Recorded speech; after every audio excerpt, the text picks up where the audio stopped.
السلام علیکم دوستو، کیسے ہیں آپ سب؟ امید کرتا ہوں خیریت سے ہوں گے۔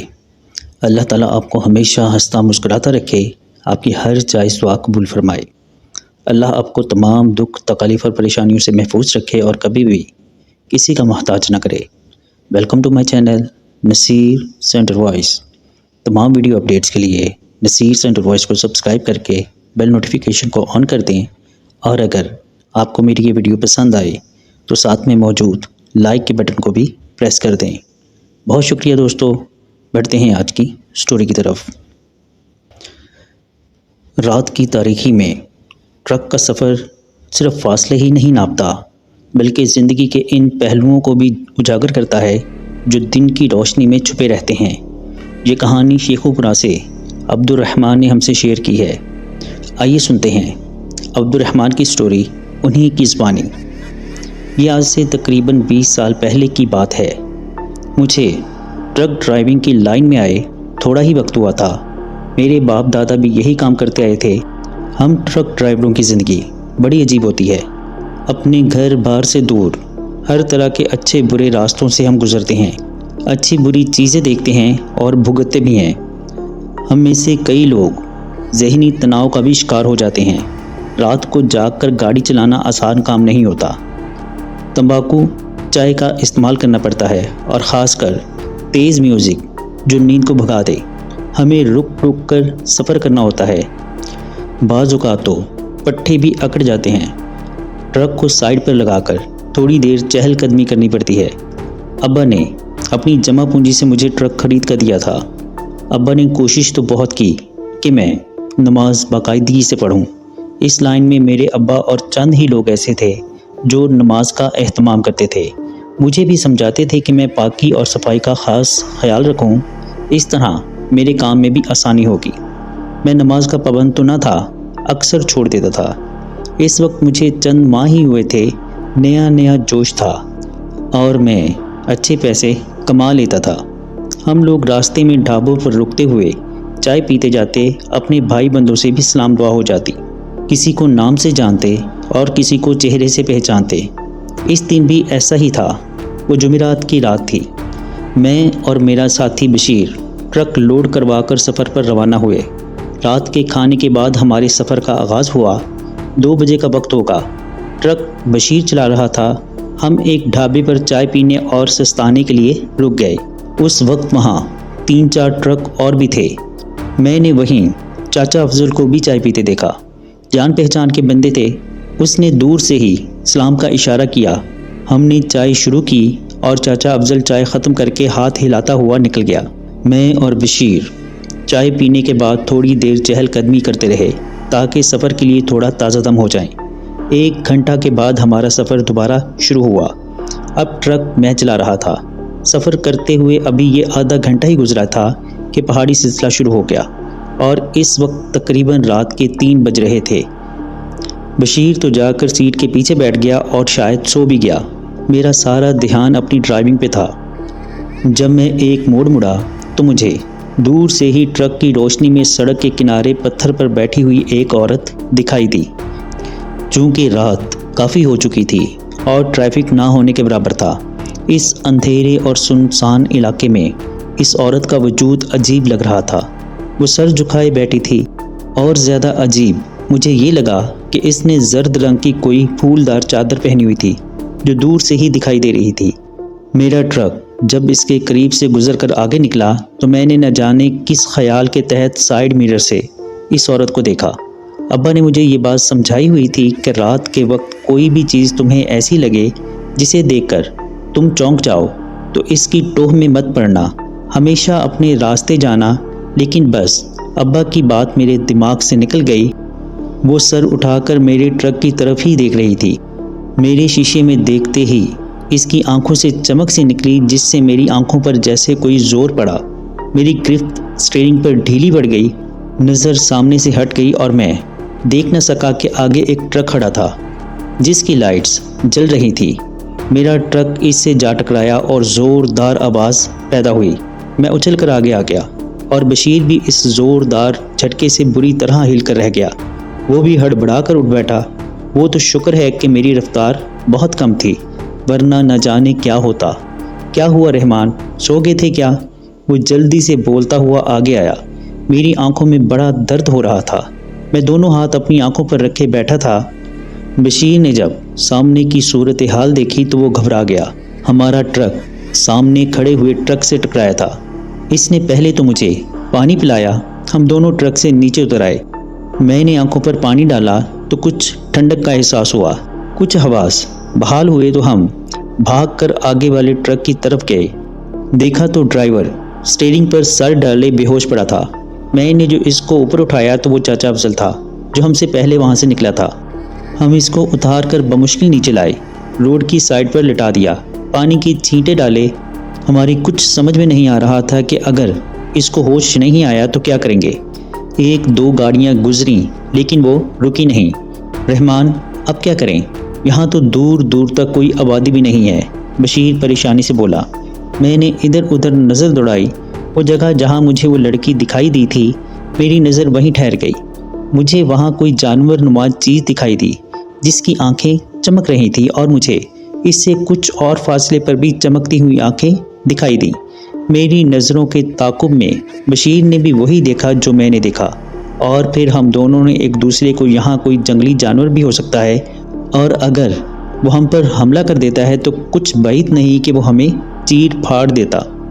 میں نے جیسے ہی ہوش سنبھالا، میرا لائسنس یافتہ اسلحہ بھی ٹرک میں تھا جو ہم حفاظت کے لیے اپنے پاس رکھتے تھے۔ میں نے بشیر کو کہا، چاچا کو اٹھاؤ۔ ہم دونوں جتنی پھرتی دکھا سکتے تھے ہم نے دکھائی، لیکن جیسے اس کو اتارنا آسان کام نہیں تھا، ایسے ہی اس کو چڑھانا بھی کوئی آسان کام نہ تھا۔ میں اوپر چڑھ گیا اور میں نے چچا افضل کو گھسیٹ لیا۔ بشیر، تم دوسرے ٹرک کی سیٹ سنبھالو۔ بشیر میری بات سمجھ کر جلدی سے بھاگ کر دوسرے ٹرک پر چڑھ گیا۔ یہی بولنا میری سب سے بڑی غلطی تھی۔ مجھے بشیر کو اس ٹرک پر نہیں بھیجنا چاہیے تھا۔ اب مسئلہ یہ ہوا کہ چاچا افضل کا ٹرک تو سٹارٹ ہو گیا، لیکن میرا ٹرک سٹارٹ ہو کر نہ دے رہا تھا۔ بشیر نے ٹرک سٹارٹ کر کے آگے بڑھا دیا، لیکن نہ جانے کیا ہوا، ٹرک زیادہ لوڈڈ تھا یا کوئی اور مسئلہ تھا۔ چاچا افضل کا ٹرک تھوڑا سا ہی آگے جا کر کچے میں اتر گیا۔ یہ ایک نئی مصیبت ہو گئی۔ میں نے بشیر کو گردن باہر نکال کر آواز لگائی، یہ کیا کر دیا بشیر؟ لیکن اس کا کوئی جواب نہ آیا۔ میں نے اس کو اور بھی آوازیں لگائی، بشیر بشیر۔ میں صحیح معنوں میں پھنس گیا تھا۔ میں اب نیچے نہیں اترنا چاہ رہا تھا۔ اب ہم دونوں ہی کے ٹرک آگے نہیں بڑھ سکتے تھے۔ میرا ٹرک سٹارٹ نہیں ہو رہا تھا اور اس کا ٹرک کچے میں اتر گیا تھا۔ میں نے پستول نکال لی تھی۔ چاچا افضل کی آواز پر چونک گیا۔ وہ ہوش میں آ رہا تھا۔ میں نے شکر ادا کیا کہ وہ ہوش میں آیا، لیکن وہ ہوش میں آ کر پھٹی پھٹی آنکھوں سے ادھر ادھر دیکھنے لگا۔ میں نے اس کو پانی پلایا، اس کو ساری بات بتائی۔ ساری بات سن کر اس کو پتہ نہیں کیا ہوا، وہ نیچے اتر کر بھاگنے کی کرنے لگا۔ میں نے اس کو پکڑ لیا۔ چاچا چاچا رکو تو صحیح، کیا ہوا؟ مجھے بشیر کی بھی فکر تھی، اوپر سے یہ چاچا۔ اس کی آنکھوں میں بڑا خوف تھا۔ میں نے اس کو مضبوطی سے پکڑا ہوا تھا، ورنہ وہ نیچے اتر کر بھاگ جاتا۔ وہ بچوں کی طرح رو رو کر بتانے لگا۔ میں جو اس کے رونے سے پریشان ہو گیا تھا، اس کی بات سننے لگا۔ اس نے بتایا، یہاں روڈ پر کوئی عورت تھی، اس نے کہا مجھے آگے موڑ تک جانا ہے۔ میں نے اس کو بٹھا لیا، لیکن تھوڑا ہی آگے گئے ہوں گے تو میری نیت اس پر خراب ہو گئی تھی۔ میں نے اس عورت کا ہاتھ پکڑنا چاہا، ادھر اس عورت نے وحشیانہ انداز میں ہنسنا شروع کر دیا۔ وہ میری طرف ہاتھ بڑھانے لگی۔ نہ جانے کیا ہوا، پھر مجھے کچھ یاد نہیں۔ میں نے اپنا سر پکڑ لیا، مجھے بھی وہ عورت یاد آ گئی۔ اس ٹھڑکی چاچا کا لگتا ہے کسی اوپری چیز سے واسطہ پڑ گیا تھا، لیکن ہمارا کیا قصور تھا؟ ہم تو سیدھے جا رہے تھے۔ مجھے بشیر کو بھی دیکھنا تھا، اللہ ہی جانے کہ کیا ہوا تھا اس کے ساتھ۔ وہ جواب نہیں دے رہا تھا۔ میں نے کہا، چاچا جو ہوا سو ہوا، آیت الکرسی اور دعائیں پڑھو، ہمیں اللہ سے مدد مانگنی چاہیے۔ ہم بہت برے پھنس گئے، اور کوشش کرو کوئی گاڑی جیسے ہی گزرے ہم دونوں مل کر اس کو آواز دے کر روکیں، اور گاڑی نہیں بھی آئے گی تو میں جا کر بشیر کو دیکھوں گا۔ بے بسی تھی اور خوف بھی تھا۔ میں نہیں جانتا تھا میں نیچے اتروں گا تو کیا ہو جائے گا۔ مجھے جو قرآنی آیات آتی تھی، جو دعائیں یاد تھی، میں نے پڑھنا شروع کر دی۔ چاچا تو ابھی بھی کبھی خوف سے ادھر دیکھتا کبھی ادھر، وہ نارمل نہیں ہو پا رہا تھا۔ اس کو یہی خوف تھا کہ وہ عورت پھر سے نہ آ جائے۔ 4 سے 5 منٹ گزر گئے ہوں گے، سڑک پر کسی گاڑی کی لائٹ دکھائی دی تھی، کوئی گاڑی آ رہی تھی۔ میں نے اور چاچا نے شور ڈالا اور شکر ہے وہ ہمارا جاننے والا لڑکا سلیم تھا۔ سلیم اس وقت چھوٹا ٹرالا لے کر جا رہا تھا۔ اس نے فوراً گاڑی روک دی، وہ نیچے اترا، ہم بھی اتر آئے تو فوراً بھاگ کر میں بشیر کے پاس گیا۔ بشیر بے ہوش تھا۔ میں نے اس کو اتار کر تھوڑی سی کوشش کی تو وہ ہوش میں آ گیا۔ سلیم یہی کہہ رہا تھا، میرے ساتھ چلو۔ میں نے سلیم سے یہی کہا کہ کسی بھی طرح ہمیں یہاں سے نکلنا ہے اور ہم یہاں اپنا ٹرک بھی نہیں چھوڑ سکتے۔ میں نے آخری کوشش کی، درود پڑھا، دعائیں پڑھ کر ٹرک سٹارٹ کیا اور وہ سٹارٹ ہو بھی گیا۔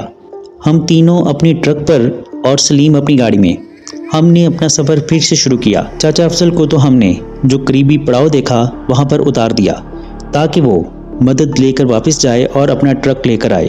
بشیر نے مجھے بتایا جیسے ہی اس نے ٹرک سٹارٹ کر کے چلایا، ذرا سا آگے ہی ہوا تھا کہ اس کو سامنے روڈ پر مکروہ چہرے والی عورت دکھی۔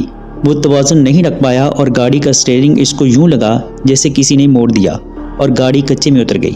وہ تو خوف سے بے ہوش ہو گیا تھا۔ بعد میں ہمیں پتہ چلا کہ اس راستے پر نہ صرف ہمارے ساتھ بلکہ پچھلے کچھ مہینوں میں کئی واقعات ہوئے ہیں۔ ابا کو بتایا تو ابا نے نصیحت کی کہ خاص کر ان راستوں پر آیت الکرسی پڑھتے ہوئے گزرا کرو، کیونکہ ایسا ہو ہی نہیں سکتا تھا کہ ہم راستہ بدل لیتے۔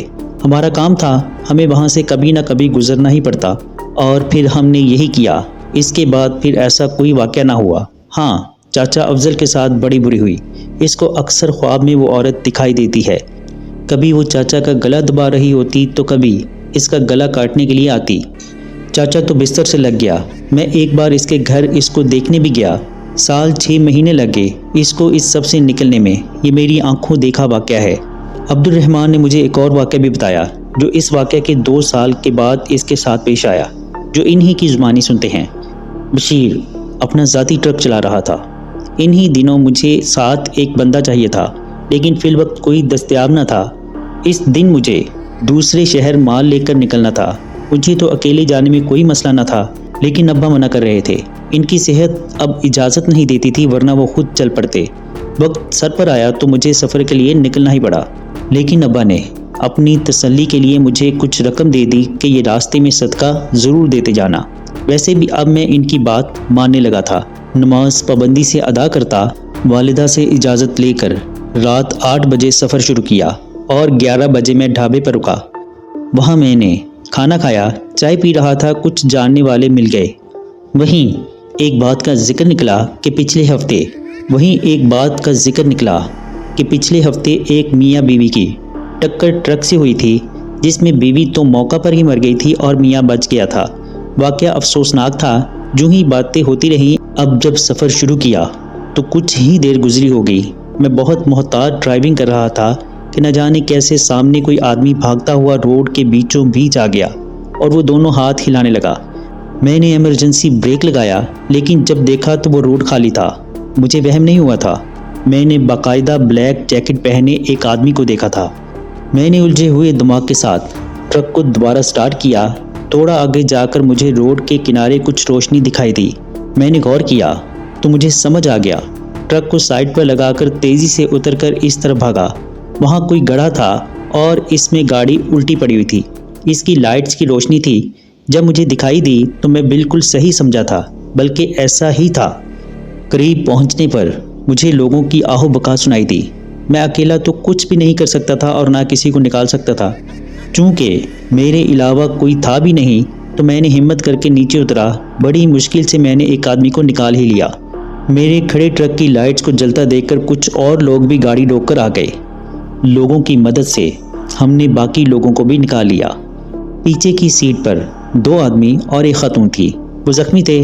ڈرائیونگ سیٹ پر بیٹھے ایک آدمی کو نکالا گیا تو وہ مر چکا تھا۔ میں تو اس آدمی کی کالی جیکٹ دیکھ کر حیران ہو گیا۔